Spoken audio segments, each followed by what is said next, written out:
नमस्कार, आप देख रहे हैं दैनिक सवेरा और मैं हूं आपके साथ निष्ठा चड्डा। पेशे से डॉक्टर लेकिन पहचान एक जुनूनी बर्ड फोटोग्राफर की। पिछले 23 सीमा, उठो।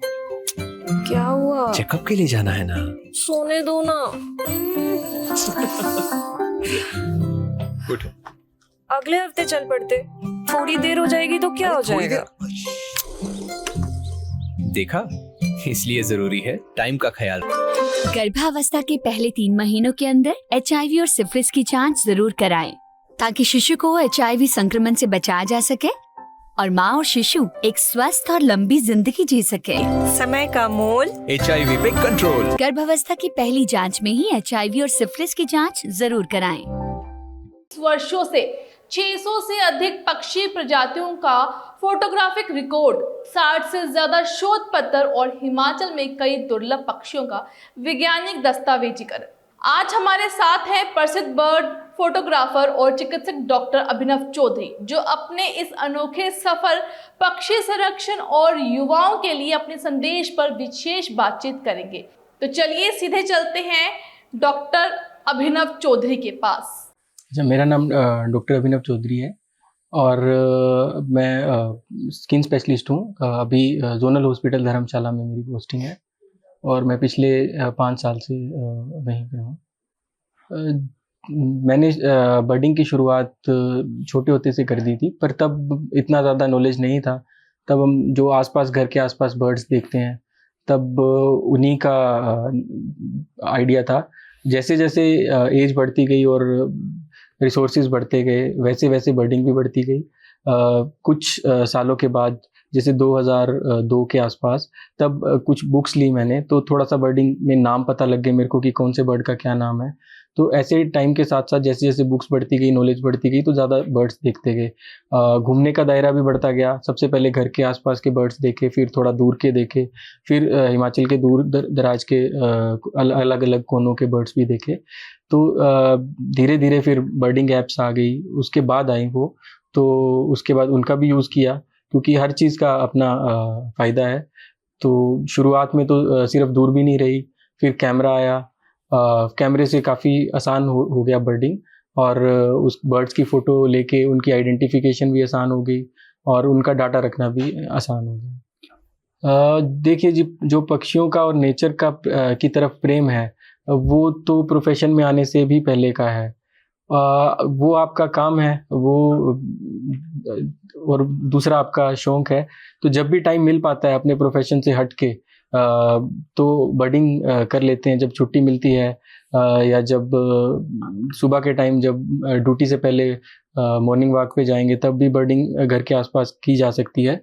तो सबको टाइम देना पड़ता है। प्रोफेशन को तो पहले है, उसके बाद बर्डिंग जो बच जाता है उसमें बर्डिंग करते हैं।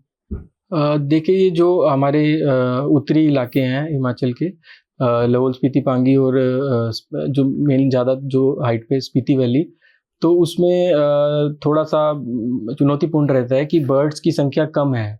बर्ड्स तो हमें थोड़ा अलग तरह के मिल जाते हैं, जो बाकी हिमाचल में नहीं मिलते हैं। हाई ऑल्टीट्यूड पे थोड़ा अलग तरह के बर्ड्स होते हैं, लेकिन उनकी संख्या कम है और वो दूर दूर हैं। तो आपको काफ़ी बड़ा एरिया छानना पड़ता है, और ज़्यादा हाइट पे आपको, जैसे 4000 मीटर प्लस पे आपने इधर उधर ढूंढना पड़ता है, तो आपको थोड़ा एफर्ट ज़्यादा लगाना पड़ता है। बाकी काफ़ी फ्रेंड्स की भी आप हेल्प रही, जैसे जो लाहौल में जो बर्डर हैं, जैसे राज रावल जी हैं, दीपेंद्र जी हैं, आमिर जसवा जी हैं, तो उनका और भी लोग हैं, तो उनका काफ़ी सहयोग रहा। जब भी कोई नया बर्ड दिखा है तो उन्होंने बताया। कभी हमने वहाँ स्पीति में जाके बर्ड्स ढूंढे हैं काफ़ी। तो अलग स्पीशीज मिलती रही हैं हिमाचल के लिए, हमें भी मिलती रही हैं। एक दुर्लभ पक्षी है सर, येलो ब्रेस्टेड बंटिंग जी। उसके बारे में जानकारी हमें मिली कि आपने उसको कैमरे में कैद करने के लिए कई किलोमीटर का सफर किया। वो पूरा अनुभव कैसा रहा आपका? देखिए, जब आपने पूछा था कि समन्वय कैसे बिठाते हैं आप, तो उसमें यही रहता है हमारा कि एक चीज़ के लिए दूसरी चीज़ सफ़र ना करे। तो जैसे बर्ड को देखने के लिए फिर ड्यूटी में ज़्यादा से ज़्यादा छुट्टी नहीं लेते हैं, तो उसमें ये होता है कि जल्दी से जल्दी बर्ड देख लें। तो जैसे वो बर्ड दिखा था, तो वैसे ही सुबह मैं जो सिसु में दिखा था, वो जो जिनका मैंने लाहौल वाले बर्डर्स का नाम लिया, उन्होंने उसको ढूंढा था।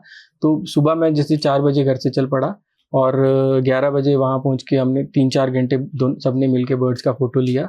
उसके बाद थोड़ा रेस्ट करके फिर मैं घर के लिए वापस निकल पड़ा और रात को मैं घर में पहुंच गया था और अगले दिन फिर ड्यूटी ज्वाइन कर ली थी।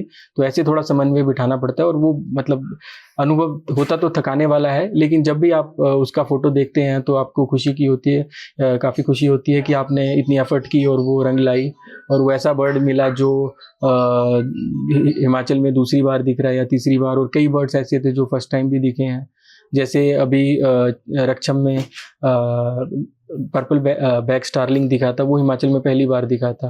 तो जैसे ही वो हिमांशु जो फ्रेंड है उनको दिखा तो मैं जल्दी ही वहाँ के लिए निकल गया और वहाँ पे वो क्लिक किया। ऐसे ही लिटिल क्रेक करके एक बर्ड है, तो वो भी सिसु लेक में दिखा था इनको, तो उसके लिए भी एक दिन में जाके वापस आना पड़ा ताकि ड्यूटी ज़्यादा सफ़र ना हो।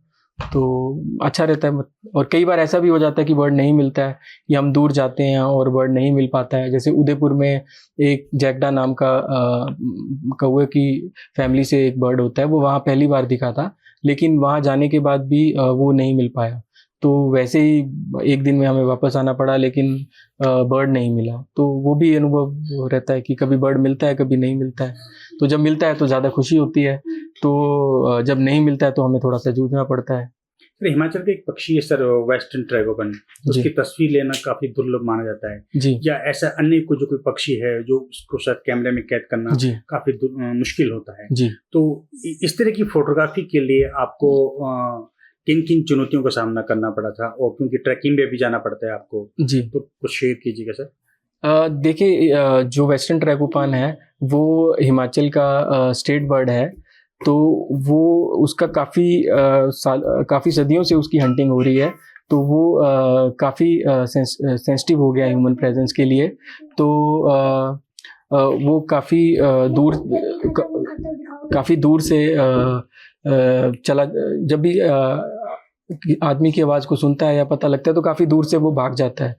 तो उसको फ़ोटो खींचना काफ़ी मुश्किल है, क्योंकि जैसे आपको उसको पता लगेगा कि आप हो तो वो भाग जाता है, तो उसके लिए छुप के रहना पड़ता है। तो पहले तो वो जहाँ मिलता है वही बड़ी दूर है, आपको 2 दिन ट्रैकिंग करके जाना पड़ता है और जंगल के बीच रहना पड़ता है। फिर ऐसे हमने 2-3 दिन वेट किया था, तो एक विनय कुमार जी हैं, उनकी हेल्प रही काफ़ी, तो उनके साथ इसकी फ़ोटो खींची मैंने। तो काफ़ी मुश्किलों से 3-4 दिन वेट करके उसके बाद इसका फ़ोटो मिला था।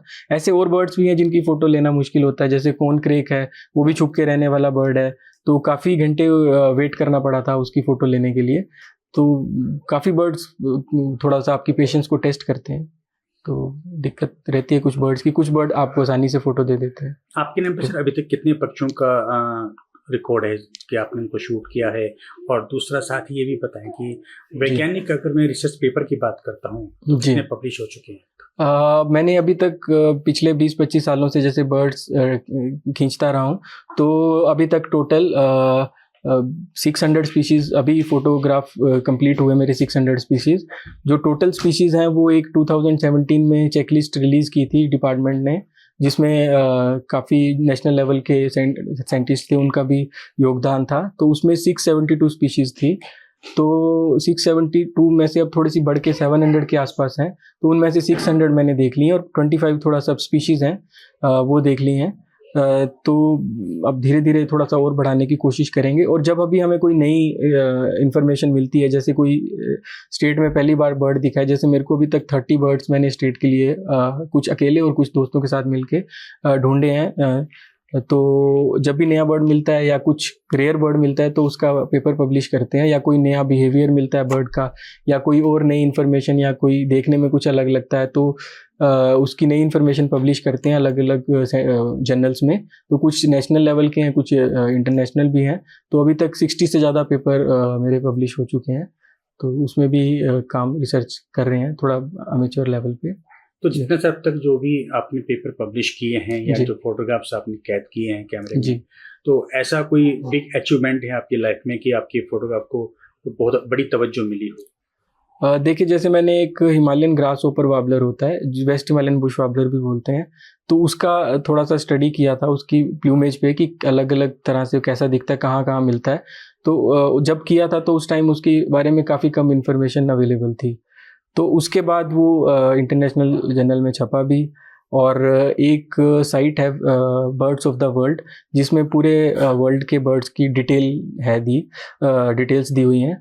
तो उसके लिए मेरे को ऑथरशिप के लिए भी उस स्पीशीज़ की बोला गया था। तो मैंने उस जो वर्ल्ड की वेबसाइट है उसमें भी उस पेज पे ऑथरशिप की है।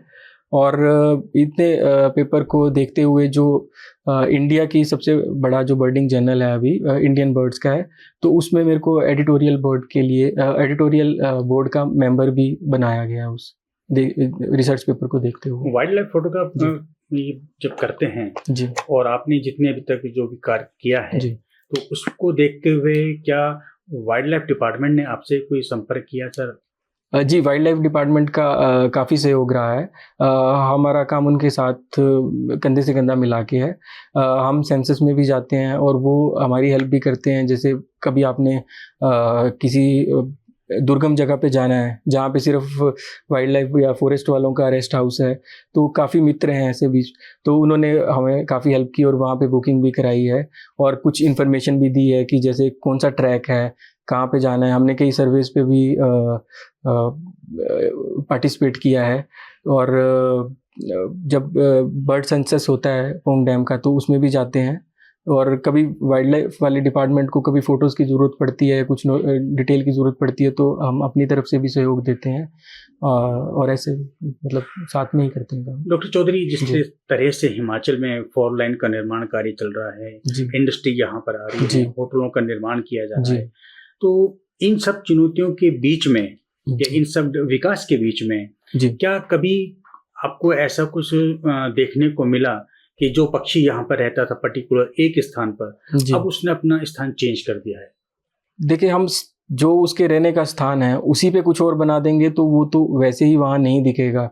अब शहर जो है वो बढ़ते जा रहे हैं, गांव जो है वो छोटे शहर बन रहे हैं, छोटे शहर बड़े शहर बन रहे हैं। तो विकास तो हमें चाहिए भी, लेकिन विकास ऐसा होना चाहिए कि जो कम से कम नुकसान करे।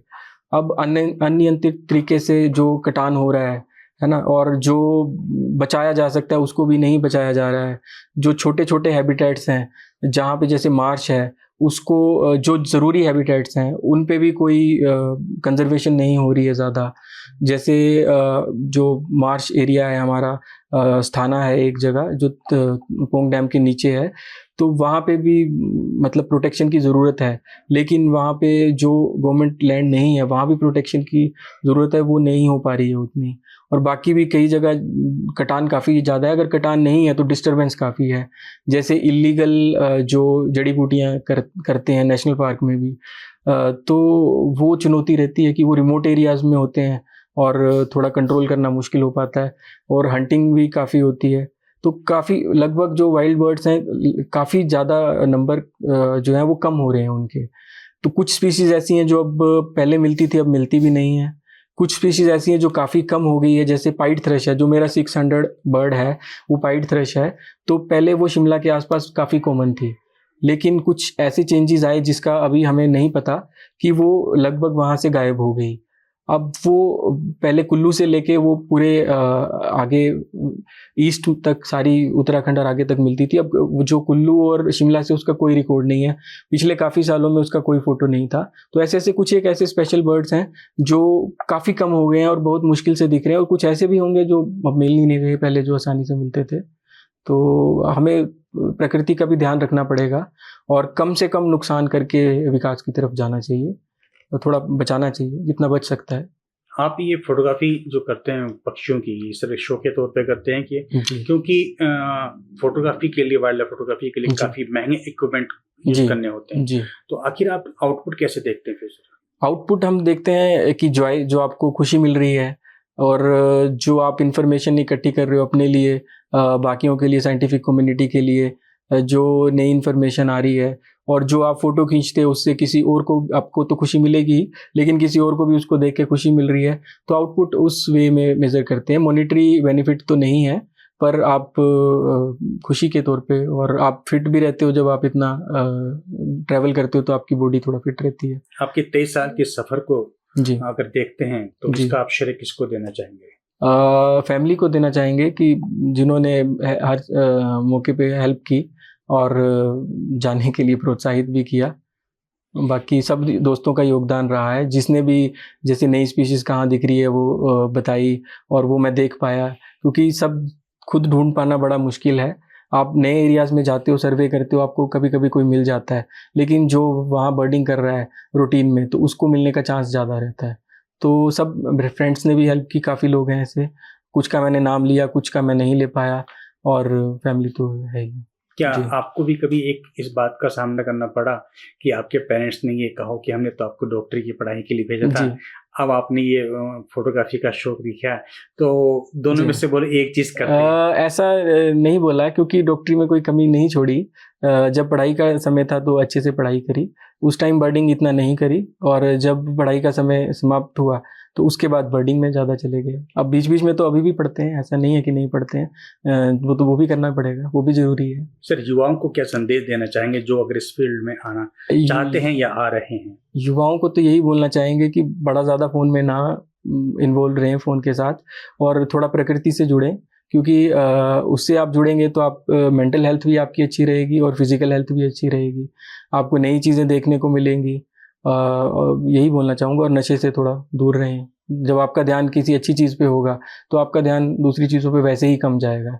जो आपका लक्ष्य है, जो आपकी पढ़ाई है, या जो भी बिज़नेस कर रहे हैं उसकी तरफ ध्यान दें, और जो फ्री टाइम है, ज़रूरी नहीं है बर्डिंग ही करनी है, जो कुछ अच्छी हॉबीज़ और हैं उसमें भी कर सकते हैं। किसी भी तरह की हॉबी होनी चाहिए, है ना। सिर्फ फ़ोन आज के ज़माने में ज़्यादा बढ़ रहे हैं, उससे थोड़ा सा कम करना चाहिए। Thank you very much.